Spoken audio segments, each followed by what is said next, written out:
Welcome to Always Listening. We're your hosts. I'm Joel. I'm Jay. And we are always listening. Jay, a quick piece of follow-up here before we get to the news, because we got a bunch of stuff to actually talk about this week. But I do want to, one piece of follow-up, because I've gotten a couple of notes personally about it, and I got even, I got a comment about it on something called Breaker, which I had never heard of before.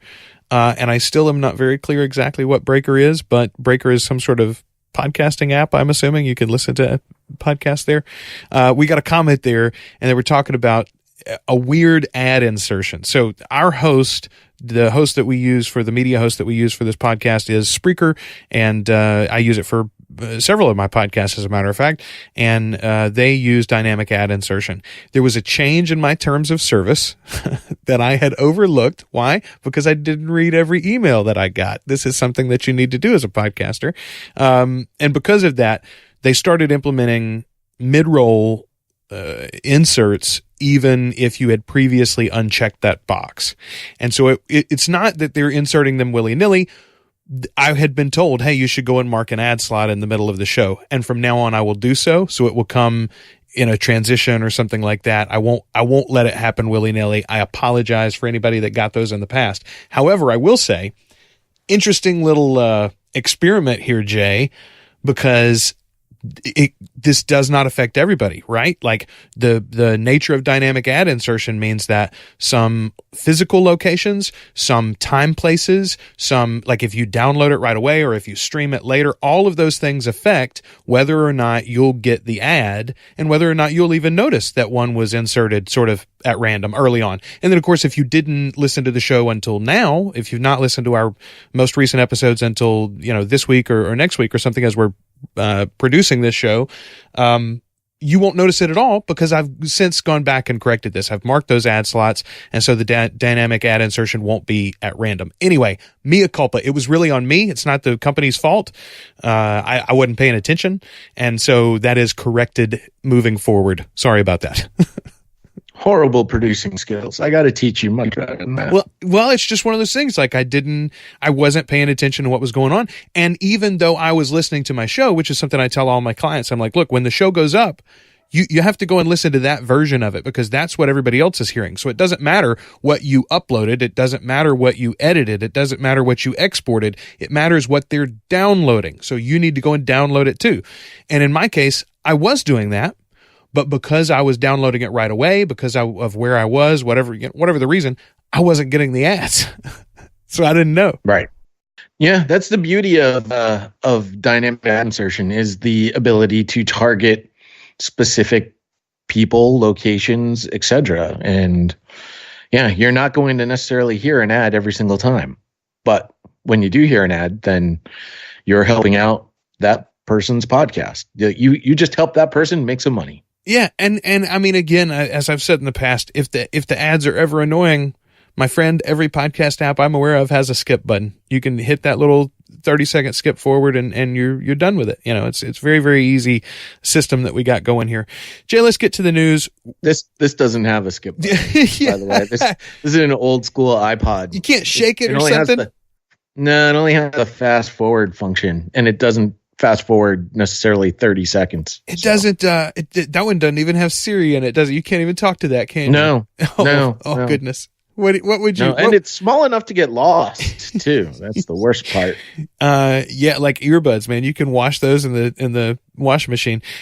Let's get to the news. First thing, let's get this out of the way because I think the major dust has already settled on this one, Jay, but a tremendous ripple and I felt a disturbance in the force, like thousands of voices cried out at once and then were silenced. Apple's scary emails. I said email in the notes here, but it was actually two. They sent out one email that said, if you have numbers in your titles, we're going to throw you out of our store. Don't you do it. And then almost immediately, because everybody and their mother panicked about that, they sent out another one that effectively said, hey, we didn't mean that. It's best practices if you do what we say to do, but like, whatever. If you want your stupid numbers in your titles, that's fine too. We won't throw you out. Except that one was like obviously rushed. There was like a typo or something. They missed the end of a sentence somewhere in there. But the point of the emails is what, Jay? Best practices is now, as it has been for a while, most media hosts have an iTunes title field for every episode you put up. And if you have that option in your media host, you should put in a title for the episode that does not include the episode numbers, right? That's what Apple's asking. So, yes. So Apple's been doing this for a while now. And I really wish I could remember who posted this in one of the Facebook groups that we're in. I want to say it was Steve Stewart. I'm probably wrong. Steve, you get credit for it, at least on this podcast. And whoever actually said it, I apologize for giving Steve the credit. But essentially, he said Apple sent out an email a couple years ago saying, hey, we've included a new tab for you to put in your episode numbers. This would be a best practice, so you don't have to put them and, muck up your title. Use the title space to actually market your show and make it something that people want to listen to, and we'll take care of the numbering system for you so that people can still go back and find a specific episode number for you. That was something like 2 years ago. Podcaster said, whatever, I'm going to continue doing my own thing. Thanks very much, Apple. Now Apple sends out the 800-pound gorilla. We've been talking about the 800-pound gorilla for a few weeks now. Says, if you keep putting numbers in your title, we're going to release you from our platform. And all of a sudden, like you said, 10,000 voices have screamed out in pain all at once. What? Well, hey, no, you can't take my podcast off of your platform. You're the only platform that exists. I've been saying this for years.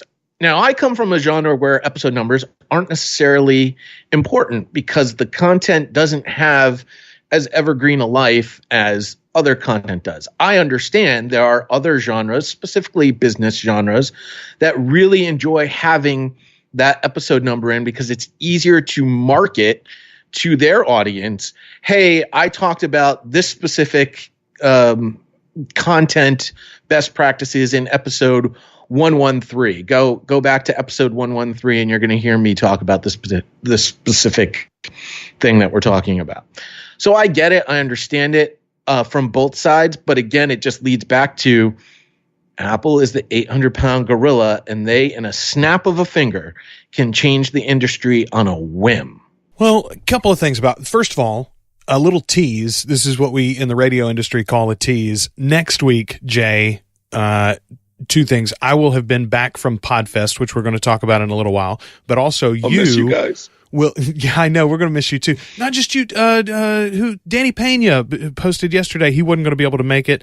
I know a couple of Liz Covert's not going to be able to make it this year. I'm bummed. A bunch of my friends I'm going to miss out on. But I will be back from Podfest. You will have broken down the numbers. We're going to talk about the share of ear, which is going to come out live. That is happening tomorrow afternoon, 2 p.m. I think East Coast time.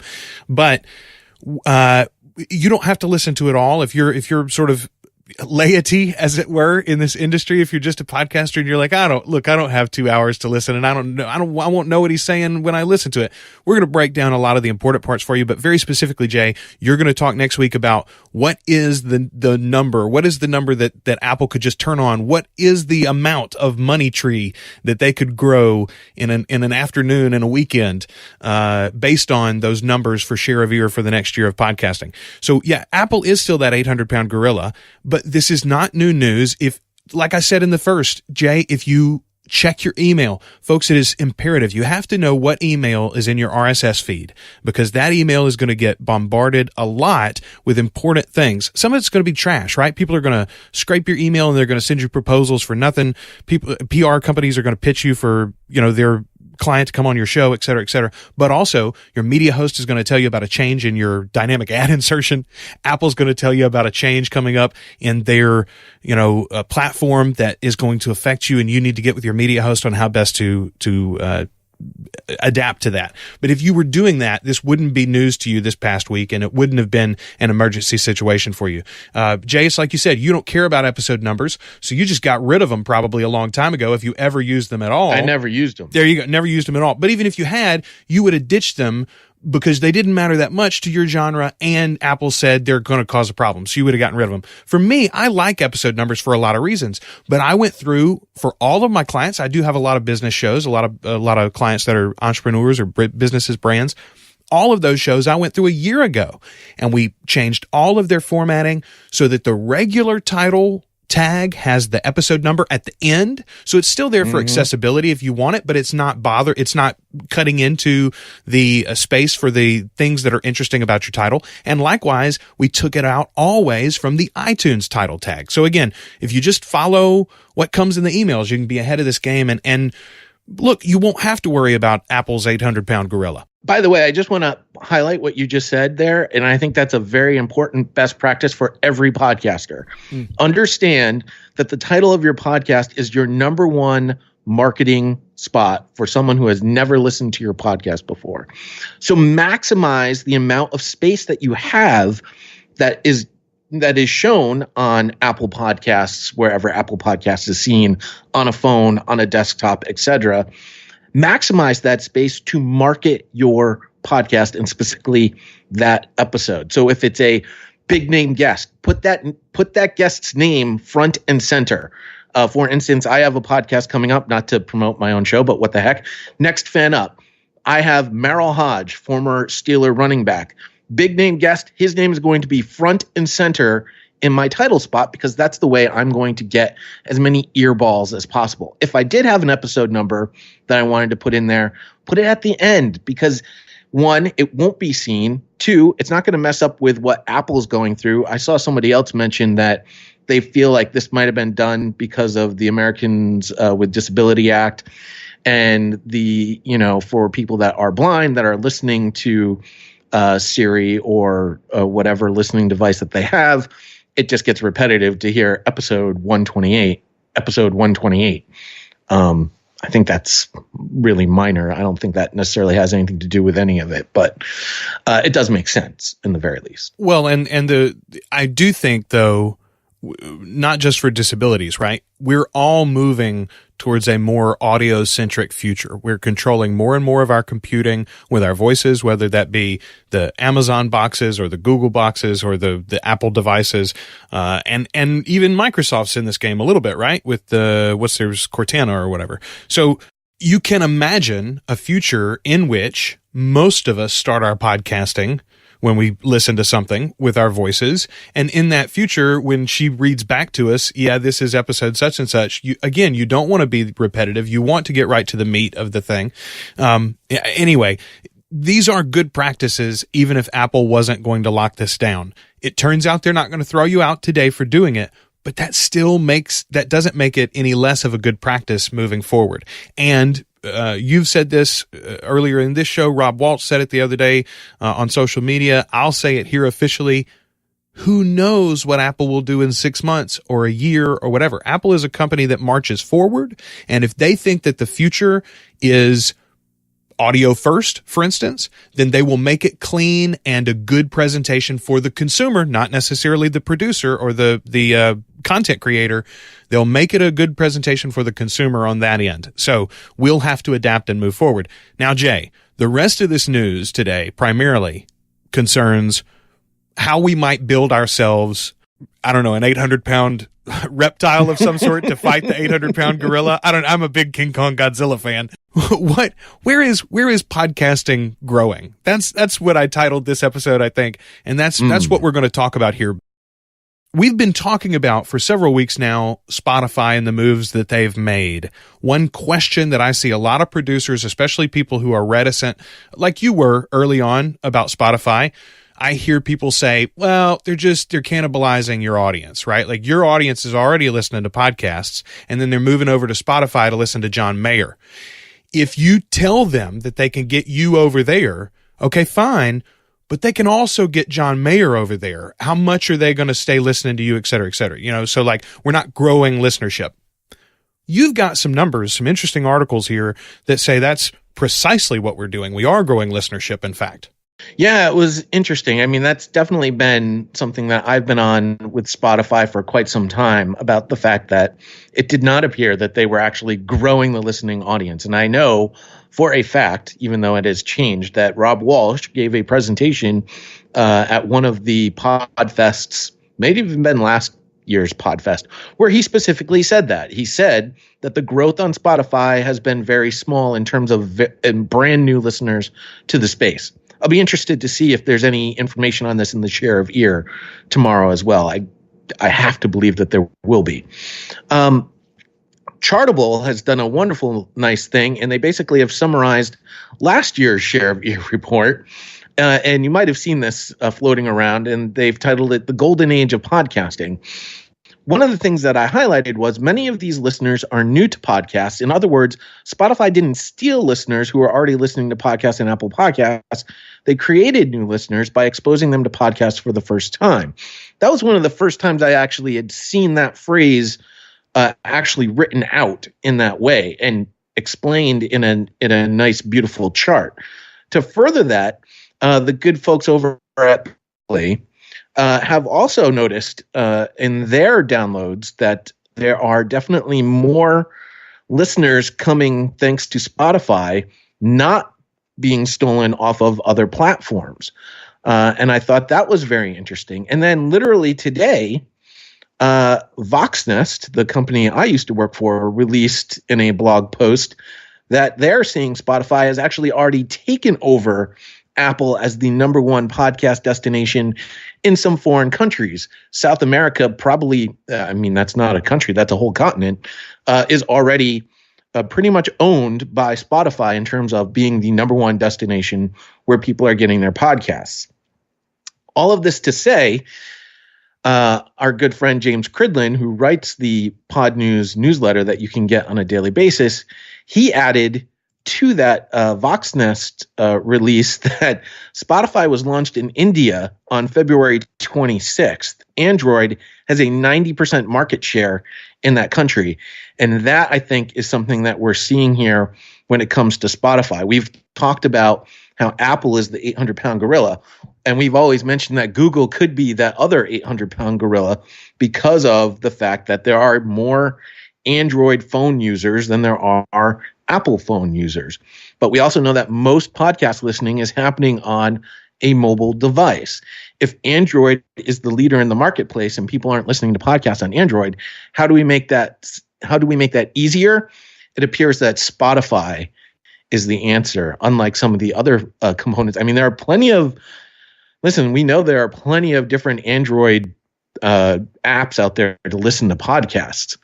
But for whatever reason, they've never gained traction. Spotify appears to be that answer. Well, and as we've talked about the past few weeks, Spotify now is bought into the podcasting space in a way that none of those apps none of those apps have the monetization or the money backing that Spotify does. The big companies are not bought into podcasting in a way that Spotify is. Google doesn't care about us the same way that Spotify does currently. Apple doesn't even care about us the same way that Spotify does currently. Why? Because they haven't built their money tree yet. As soon as they plan it, Jay, I think they'll care very much more. But when you look around, I'm looking at this. By the way, I'm going to put the Voxnest link in particular. Even if you don't want to read a lot, you can look at this Voxnest link. It's just a color-coded map. Here's what I see as really, really interesting. I think a lot about my clients particularly. I've got hobbyists that have a game show. I've got people who do podcasts about TV shows in America. I've got small businesses, brands, entrepreneurs that are podcasting either about their business and service specifically or about their industry generally to build their reputation. And maybe your first question, if you're in any of those categories, or if you're a sports podcaster like you, Jay, maybe you say, well, look, what do I care what the number one podcasting app is in India or Italy or South America? My listeners are in Wisconsin and in Minneapolis and in, New Orleans and in Chicago and in LA. Okay, fine. But we have talked about, you and I have talked about this off the air. I've talked about it on the air so many times. Podcasting is this beautiful medium because it doesn't really matter the number of people listening. It matters who the individuals are that are listening, right? So you might reach an entrepreneur in Italy or South America or India that hears your content and says, this is it.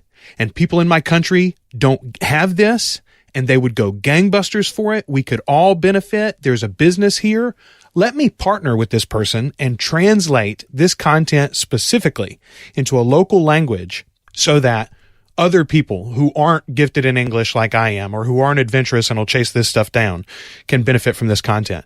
I've heard those stories already. So have you. I literally was listening to somebody the other day. It was a history podcaster. I can't remember who, but they were approached by an immigrant of some. Oh no, it was like the history of Germany, and they had done it in English. They were approached by an immigrant, and they said, "Hey, I want to translate this into Arabic and do the whole series in Arabic, because you've got this gigantic wave of immigrants that are coming to Germany, and they can learn the history of this country that they're coming to and engage in it in a way that will make them better citizens and more rabidly pro-German than they ever could have been in another way. Like, what a intimate way to help them make the transition to citizenship."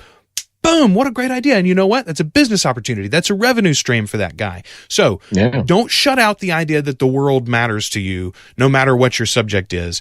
And the fact of the matter is that the rest of the world right now thinks of Spotify when they think of audio. It's just like we've talked, like my kids think of Spotify when they think of audio. They don't think of Apple. They don't. Well, and I'll tell you, don't even think that your content isn't relevant to the foreign languages of other countries. We know that English is the number one language spoken around the world. We know that unlike our country here in the United States, kids in other countries, they often learn English. It's like a requirement for them to learn English as a second language. So there is a lot of English speaking going on in other countries that English isn't necessarily the number one spoken language. Your content will. I'm an NFL podcaster. The NFL, it's in the NFL's best interest to grow globally, and they have made a push to grow globally. That will only help my podcast in the long run as I reach out and start hitting a global audience as well. My number 2 listening destination right now might be Great Britain. The NFL has made a big push to expand their game into the United Kingdom. So it only makes sense that my number 2 audience is from the United Kingdom, and the USA obviously is number 1. As the NFL continues to look to expand, they've got a great partnership in Mexico. I'm sure my Mexican listening is going to increase. They've got a push going on for China. I'm sure I'm going to find some Chinese listeners in my listening apps coming up. Spotify is only going to help me make all of that happen much quicker than perhaps it would have happened organically. Well, and again, they're pushing it. And that so far is something that we haven't had. We haven't had an Apple. We haven't had a Google. We haven't had an Amazon pushing podcasting in a real way. Amazon's dipped their toe in through Audible, but it's all these originals. They're all behind the paywall. They're not pushing indie podcasting. Spotify is literally finding shows that are just in their catalog and going, "Hey, do you want to hear this? We would love for you to hear this." And why? We've talked about it, the financial incentive. They have an incentive to move people from music, where they're paying royalties, to podcasting, where they're not. And as we suggested last week, they acquired a technology that helps them put ads in the middle of content. Perhaps the money tree may not be enticing enough to Apple, but it could be very enticing to Spotify. And if Spotify grows to be number 1 over Apple and they plant the money tree, I mean, to me, that's just what it's going to come down to. I was reading an article earlier about there's independent podcasters that are experiencing burnout that just launched their podcast in 2017. Hello, everybody. I've been podcasting since 2005. If you're experiencing burnout now because you are finding it a grind to release new content on a weekly basis, and you've also managed to acquire sponsors for that content, and the pressure you're feeling to put out new content is because of the sponsors that you've brought onto your show, that's a good thing. Don't get burnt out from that. Find other ways to create either shorter content or different content that would allow you to take a break from doing a weekly type show.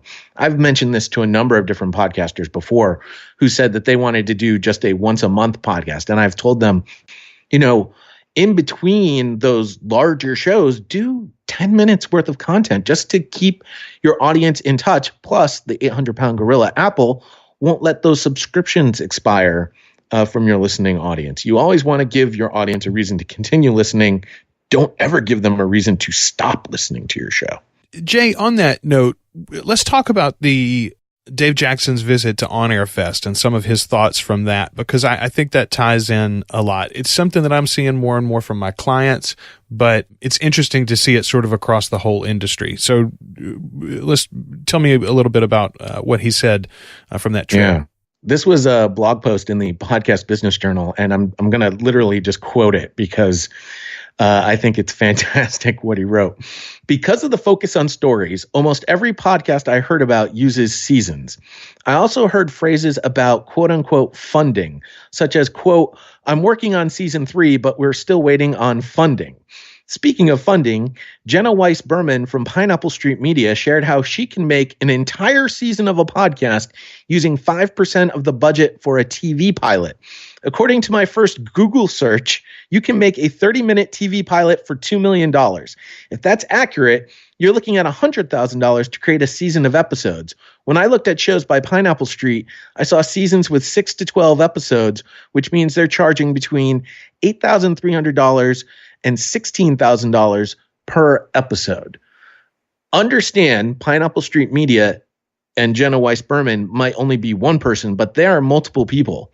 This comes down to, you're talking about shows, and there's a lot of money in it for shows that have a team of podcasters working on it. We're going to talk just a little bit about the New York Times and how many more people they've added to work on the daily. And I don't remember if I made this joke on this podcast before, but when I hear about the New York Times and their struggle to make a daily podcast, I often say, "Oh, congratulations, New York Times! You've discovered what radio is."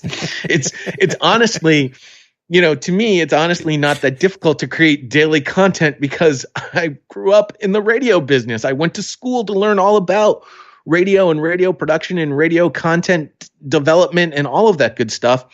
And most radio teams, especially in talk radio, you might have 2 or 3 producers and a host. So you have a team of 4 people that are putting out 3 to 4 hours worth of content on a daily basis. The New York Times now has a ginormous team. I think they're up to like 8 or 10 people that are working on that daily show, and they might even have more than that. And that doesn't include people that are employed specifically to work on the newspaper. I'm talking about people specifically employed to work on the daily alone. One of their new hires is from Gimlet. Lisa Chao is now the senior editor on the daily. She was also the host of the Startup podcast. Do we think the acquisition of Gimlet to Spotify, does this signal anything? So a couple of things. You and I said from the very beginning that we didn't think it was likely that Alex would be there long term. I think who knows what the terms of the deal are, right? But most of these deals generally say you've got a non-compete for X number of years. And as part of that, you have to continue to work with us as a consultant or you're expected to work with us as a consultant for all of your stock to vest, right? That's what they hold over your head. So you'll get the whole deal if you hang around and play nice and help us set things up. And then look, at the end of this deal, if you want to walk away, fine, we understand that. You're a big boy. You'll have a big pile of cash. You can go do what you want to. But that's the way that these things work. And I think it's very likely that at the end of whatever those terms are, whether that's 2 years or 18 months or 3 years or 5 years, hell, it might be like a 5-year non-compete clause. In which case, over the course of the next 5 years, Spotify is going to work very hard to make him happy and build a team around him so that he'll want to stay and continue to be part of their audio business in the future. But I do think that most of the creatives from Gimlet that are not locked down will seek other alternatives pretty quickly because the situation at Spotify is not clear. And it won't be, like you said, for about a year because Spotify is going to worry about the tech and the business first.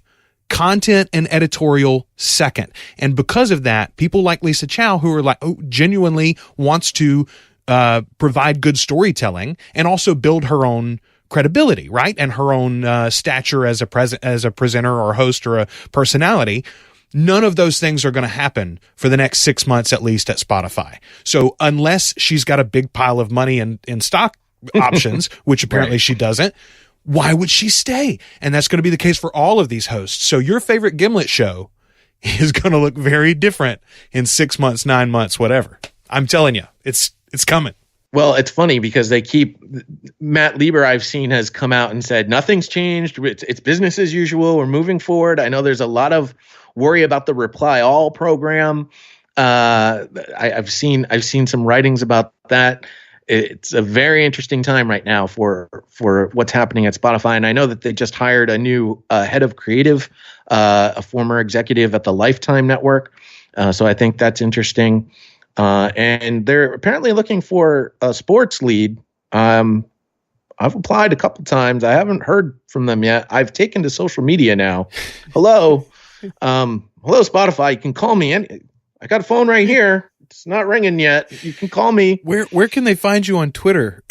at the Real Pod Vader. It's a real easy spot. You can email me nextfanup@gmail.com. That's an easy way to email me.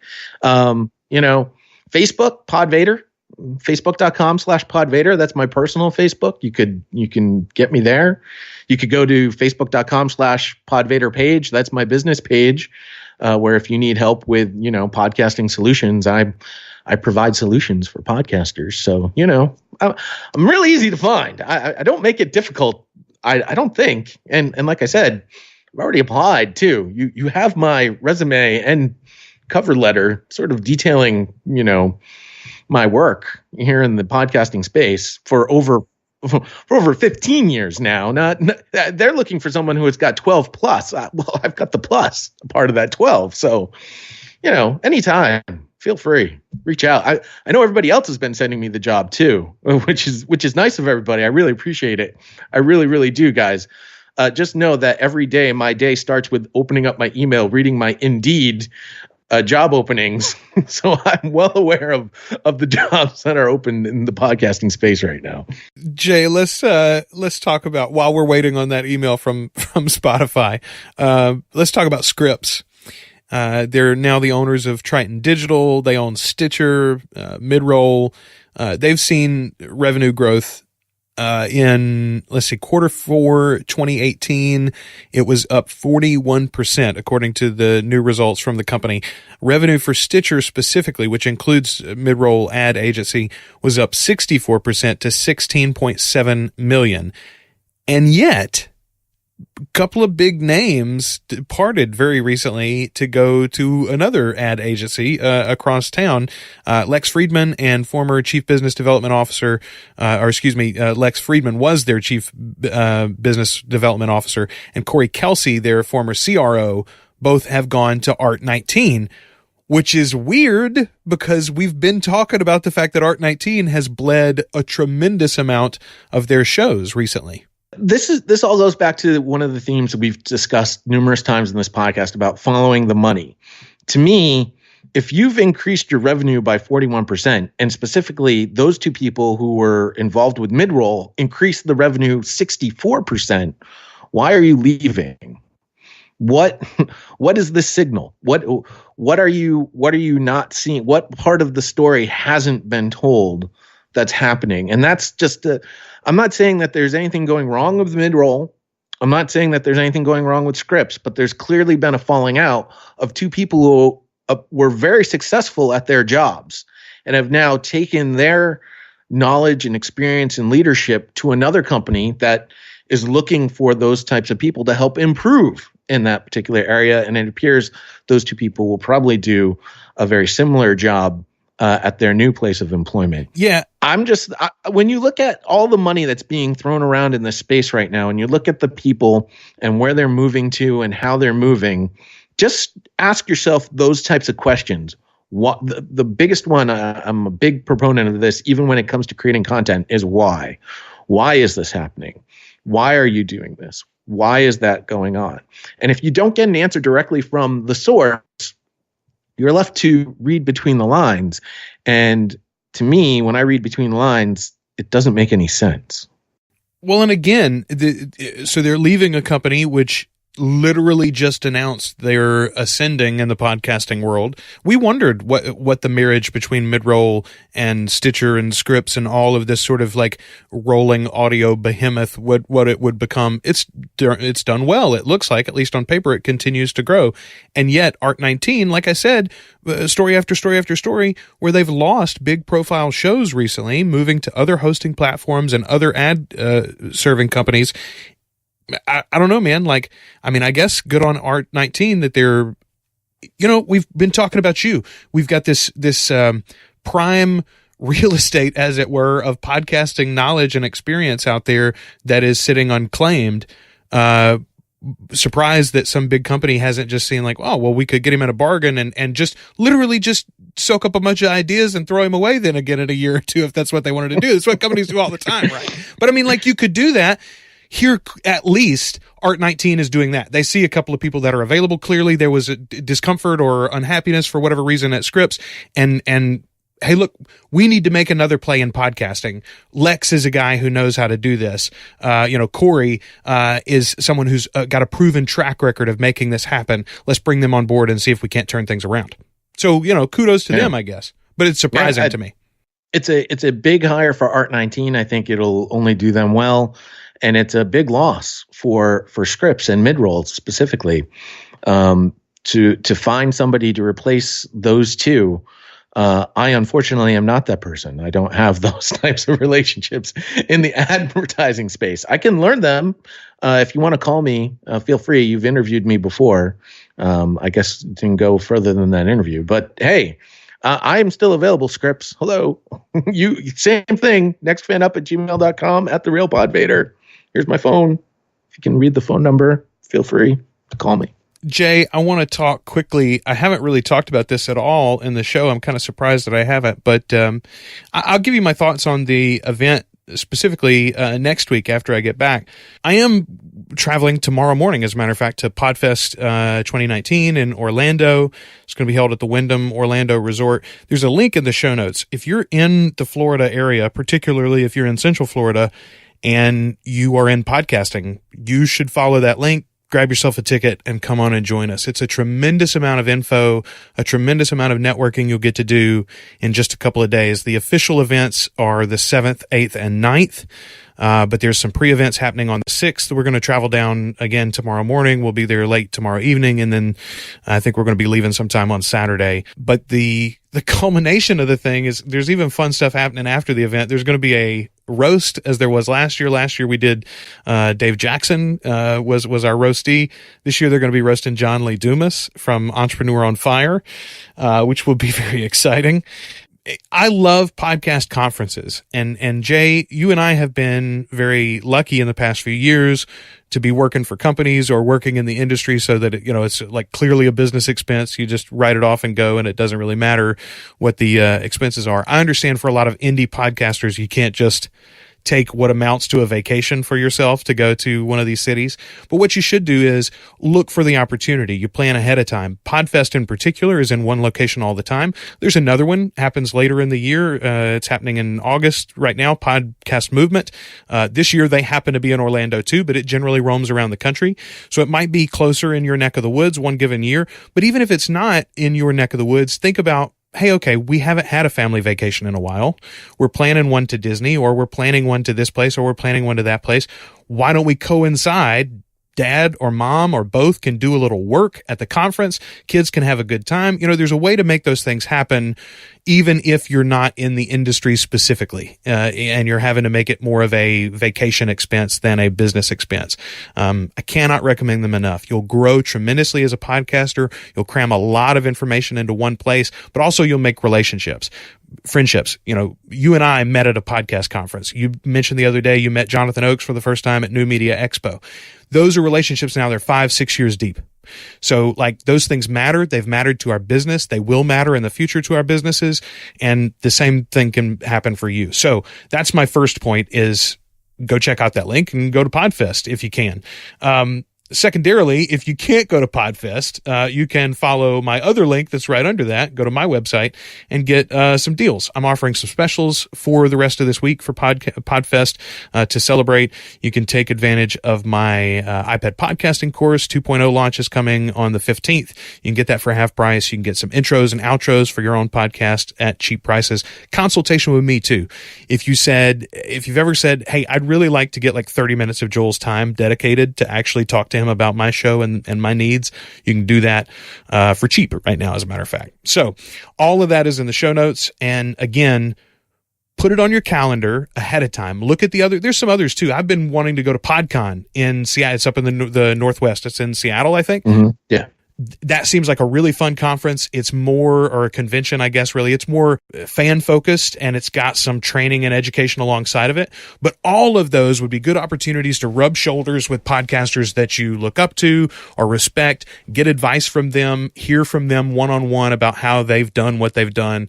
And again, get the motivation to just keep moving forward. You know, you talked about people that get burnout. One way that you avoid burnout is you build in these relationships. You get accountability, you get new ideas, you get fresh inspiration on an ongoing basis to keep moving in the medium. All right, Jay, let's wrap this up with our currently listening. What are you listening to this week? Yeah, I keep cheating. But then again, here's the thing.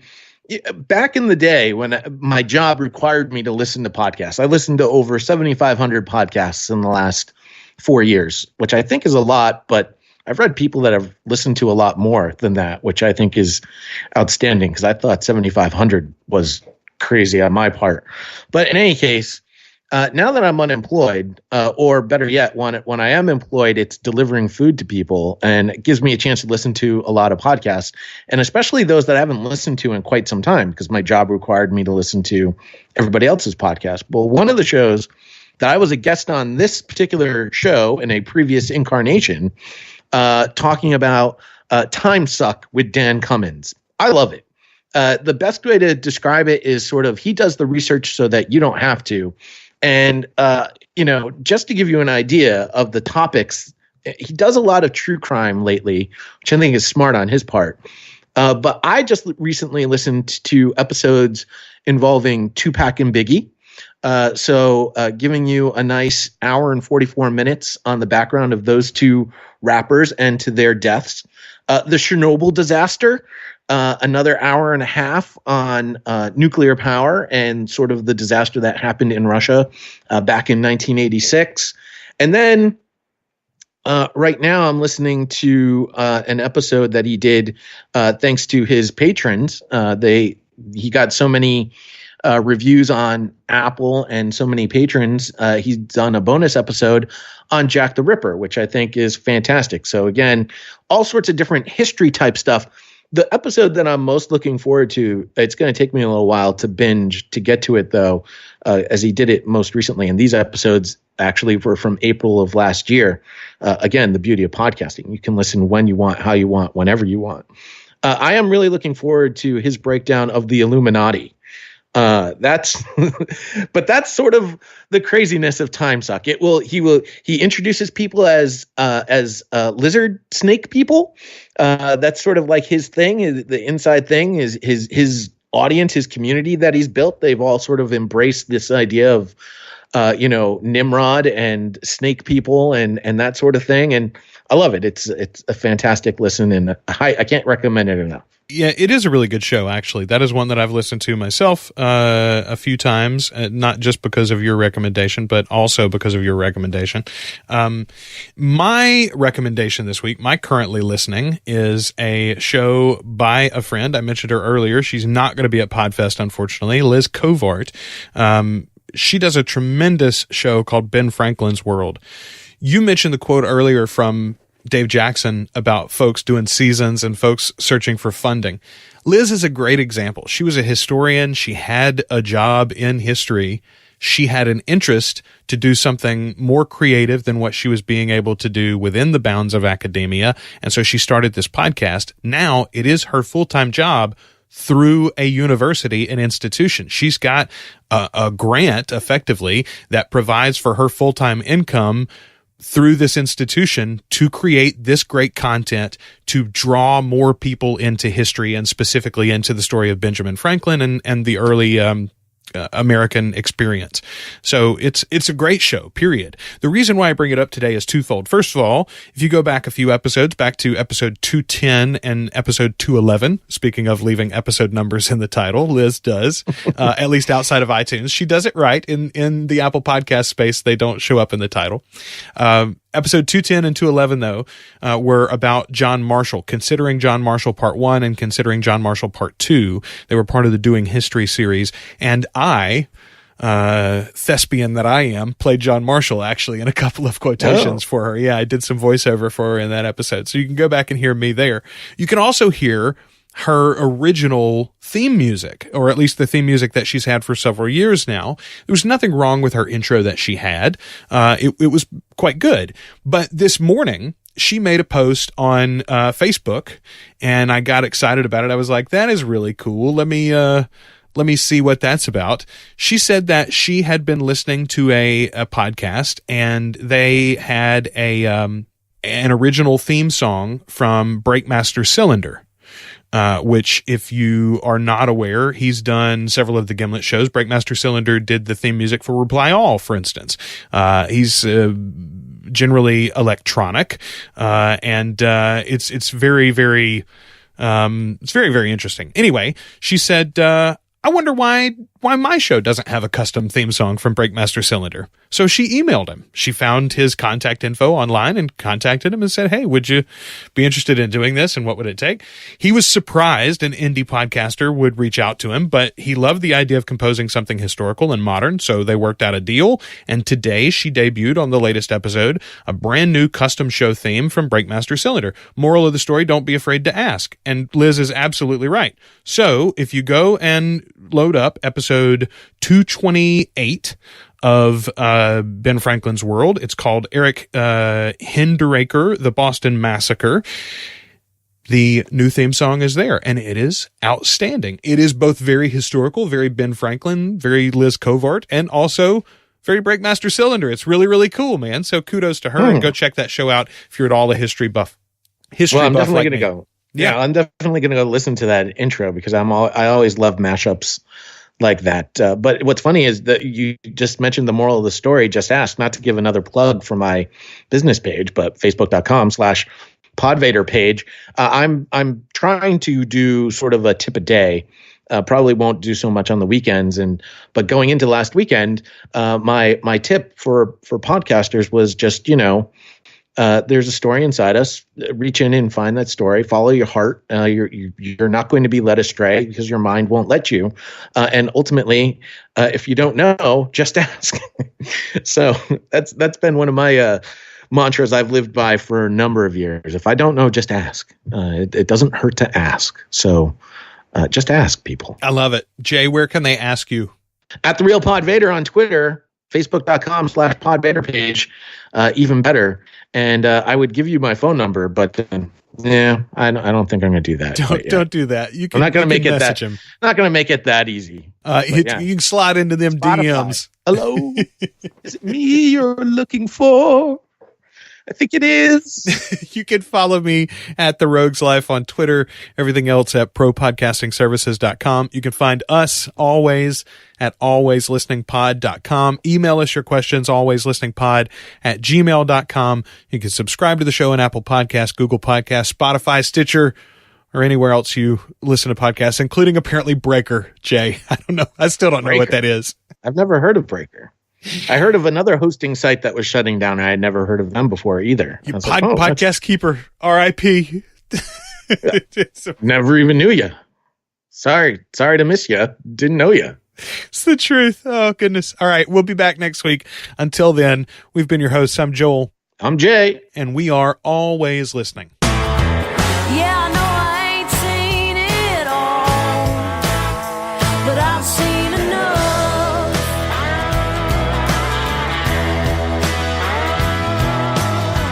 Yeah, I know I ain't seen it all, but I've seen enough. Always Always Listening is a proud member of the Two Guys and a Rogue network. You can find all our reviews by searching Always Listening on Apple Podcasts, Spotify, Stitcher Radio. Also, you can find us anytime at alwayslisteningpod.com or email us at alwayslisteningpod@gmail.com. Our theme song is Enough by Bethany Rayburn. When that day comes and I stop breathing, will you bury me with my love? Will you bury me with my love? 'Cause if I never thought twice about dying, then this ain't no life at all. Honey, it ain't no life at all. Yeah, I know I ain't seen it all, but I've seen enough.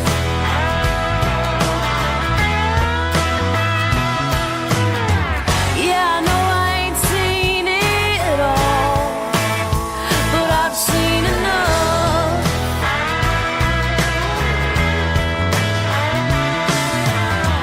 Yeah, I know I ain't seen it all, but I've seen enough.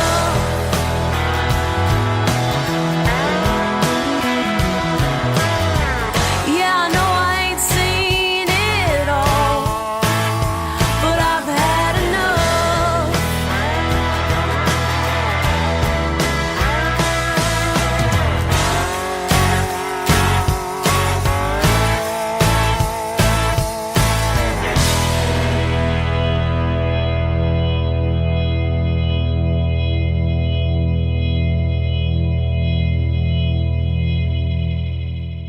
Two Guys and a Rogue. I'm one guy, I'm the other. and this is the network.